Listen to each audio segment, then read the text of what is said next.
Hi there, welcome back to my channel. If you haven't already, please hit the like button and subscribe.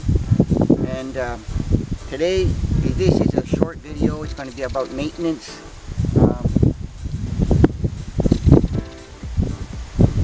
My belts are worn. One of them has a crack in it, and it's going to fail, so I'm going to change that. Okay, so I'll bring you over here so you can get a better look.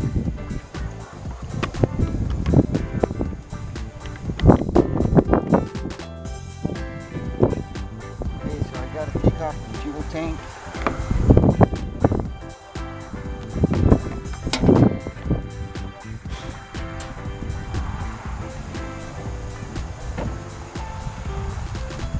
And the belts are underneath this cover here.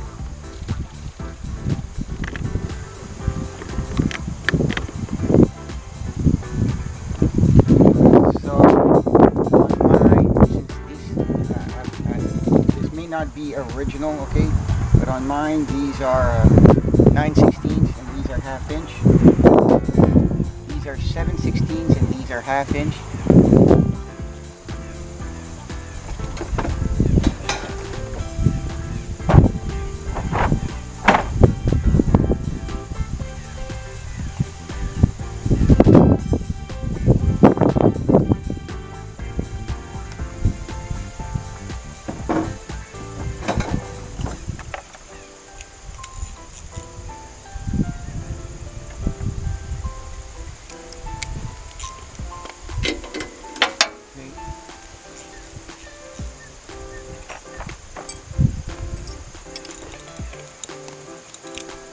And these are the drive belts coming off the engine going to the main pulley for to drive the blade, right?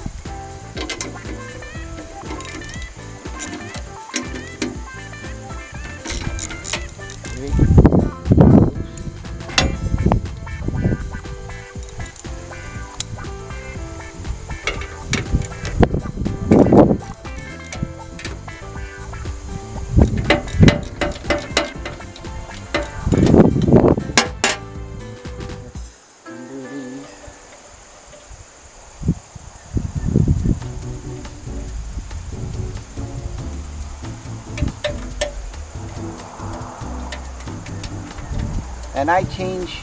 It's supposed to be one belt and one belt only.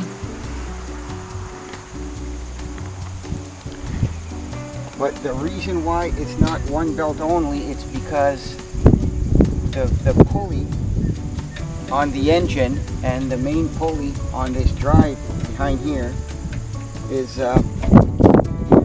it's old, and the belt wore out the steel. It goes in too deep. So if I get a double belt, which is glued together, one belt side by side, but it is one belt in total, it splits it down the middle anyways. And that's because the belt wants to seat in too deep into the pulley.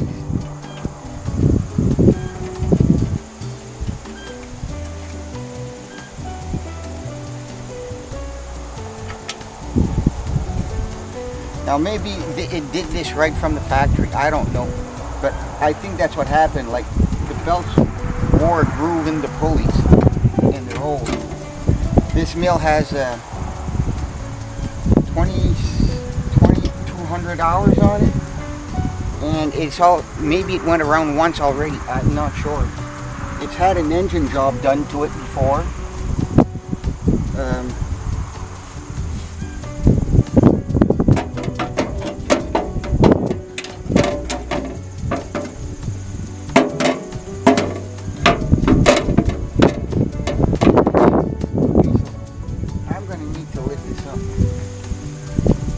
Have a little more room to work with.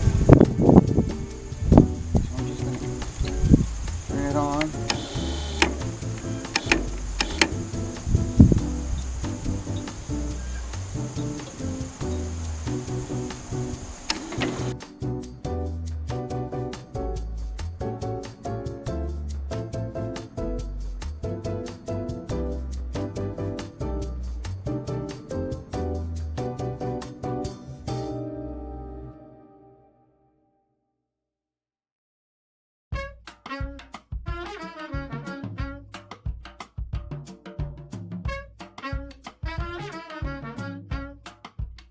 Something just happened I didn't want to happen. I have no idea where that bolt just went.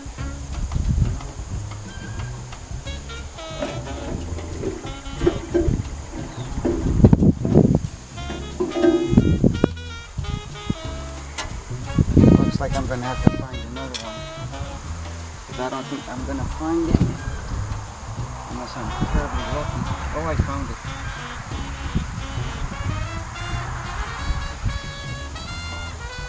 Oh, I found it. Wow. Okay, so these are the belts. And all I have to do is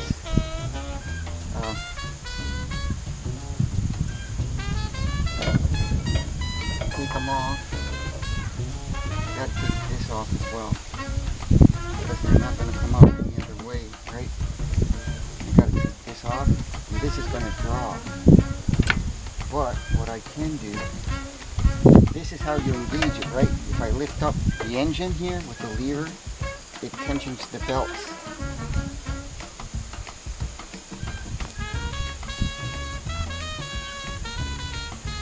I'm going to take 9/16 and I'm going to remove this belt. And this is the blade stop, right? When it's at idle, you want the blade to stop. You don't want it to keep on spinning.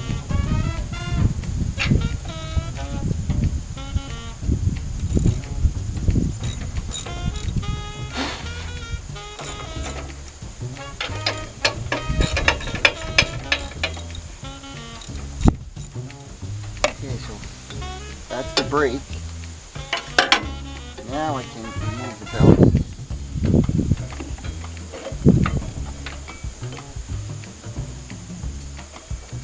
And I'm replacing both because I'm going to keep one as a spare, but I believe this one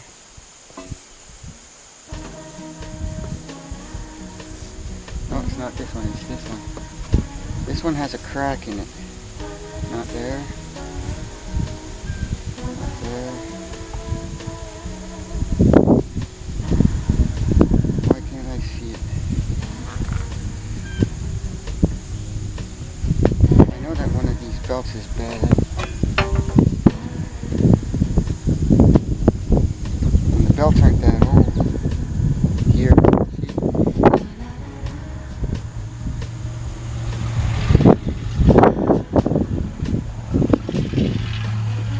So, for those who have a mill like this is in Canada. Probably the same in the States. They're cheaper from Amazon. You can get it on Amazon. The double belt that's glued together like this. But since these pulleys are worn out, they slice it up in half anyways. So I'll show you. This is what I mean. It rides on this pulley here and it ends up splitting the belt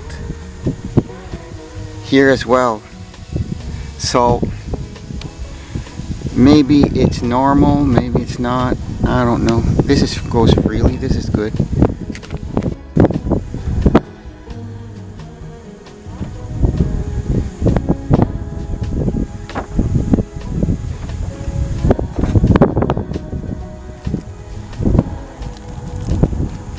Okay, so I have two new belts here.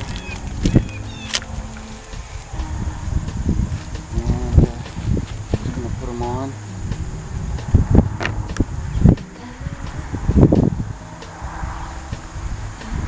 Now these are going to be really squeaky to start off with till they actually see it into place. And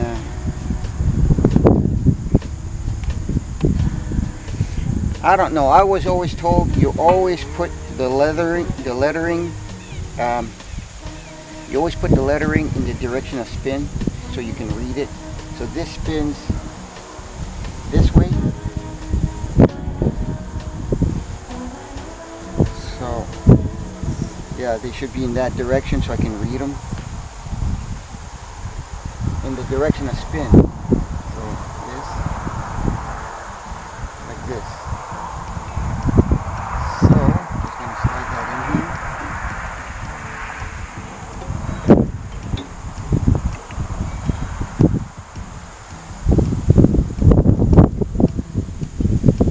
And there's other maintenance to this, right?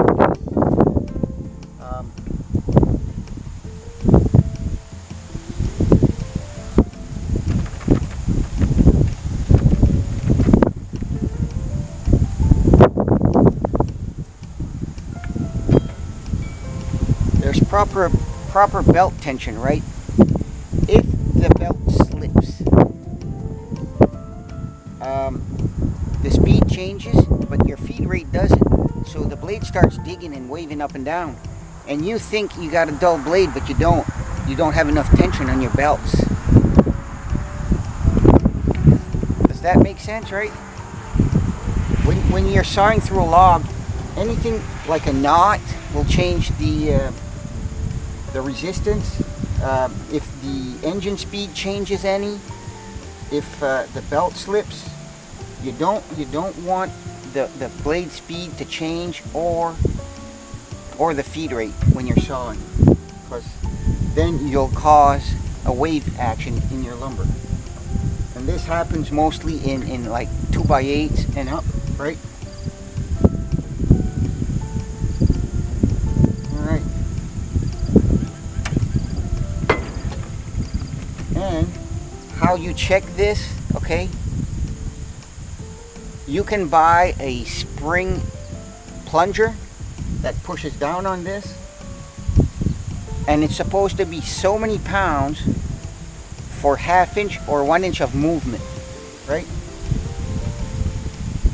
Of belt deflection. See what I mean? I can deflect that belt. So if I go in the middle here and I press down on it, I should have like 15 pounds on there. If not, this rod here is how you tension it. Okay? You see this rod right here? And this bolt right here? This is how you tension. This is how you put the tension on the belt. Okay? So if I were to bring this up, I'm going to put more tension on that belt.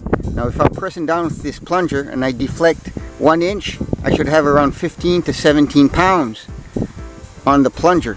And it's a tool you can buy from Wood-Mizer. Okay?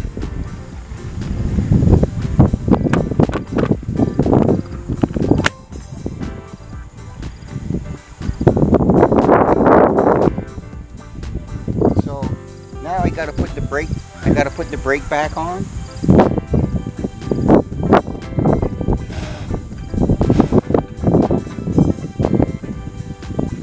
Okay.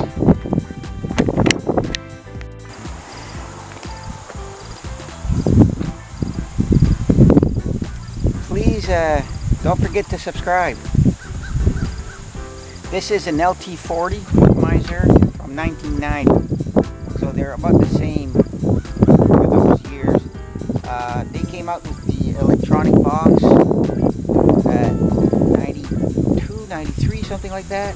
It's a different operating system.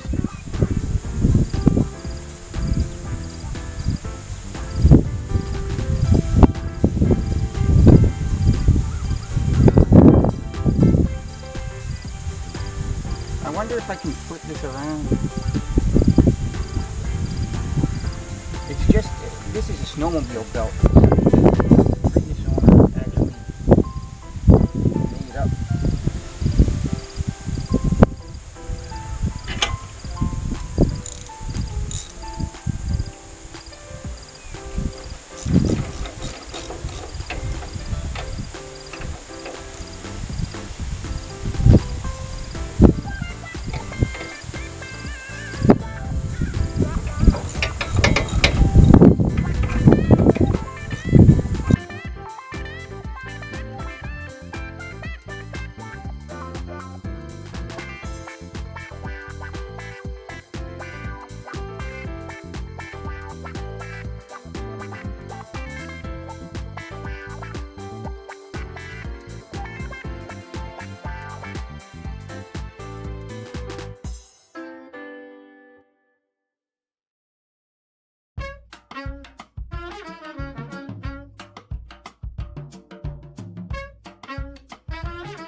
getting it ready for the day. I gotta fuel it up first.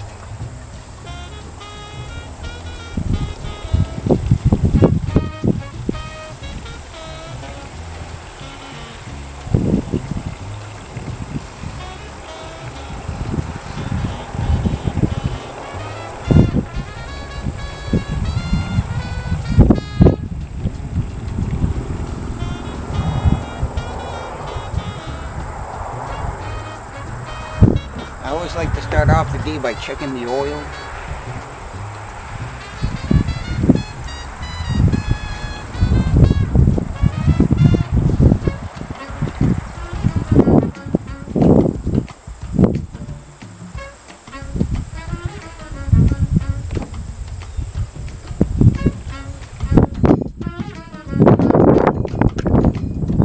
The dipstick is over here. And for you guys, the older folks, or the people that have, well, the older folks probably know this. This is a Nonin Performer 24XSL. It's a Nonin, right? It's horizontally opposed. Okay, these were everywhere in generators and pumps, and okay.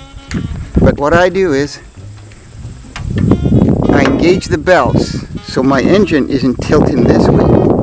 And now I'm going to check my oil, and you have to check it with the dipstick screwed in. Okay?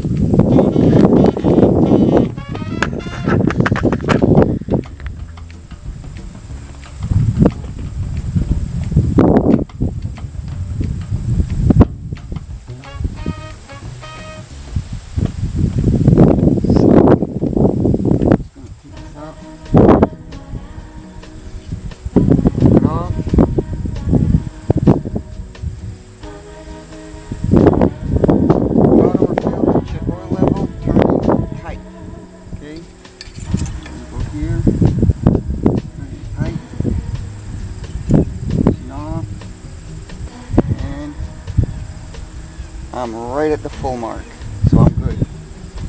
This thing isn't burning oil, and it's got maybe 1,000 hours on the rebuild. And I change my oil every 40 hours, right? And every 80 hours I change the filter, oil filter. All right, so I'm gonna set this up and start sawing.